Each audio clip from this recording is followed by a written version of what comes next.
ক্যাল 1 এসছে। বলুন। মোট মোট মোট মোট তারপরে এম প্লাস তারপরে এম আর। মোটটা মারলাম। ক্যাল 0-র পরে আবার ডিজিট চলে এসছে 28, 24, 25 একটা লোড লেখা এসছে। দেখবো 10 কেজি দিলাম, লোড 10 কেজি।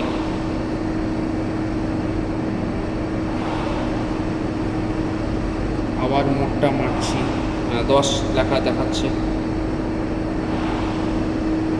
আবার মোটটা মারলাম, ক্যালেপ আসছে, এসে আবার ডিজিট চলে আসে। আবার মোটটা মারলাম, টান লেখা আসছে, হয়ে গেছে। এবার ব্যাকটা পাল্টে নামাচ্ছি, নামিয়ে দিলাম। 0 হলো 10 কেজি। হ্যাঁ, হয়ে গেছে। ধন্যবাদ। হ্যাঁ, থ্যাংক ইউ। ভিডিওটা করেছো?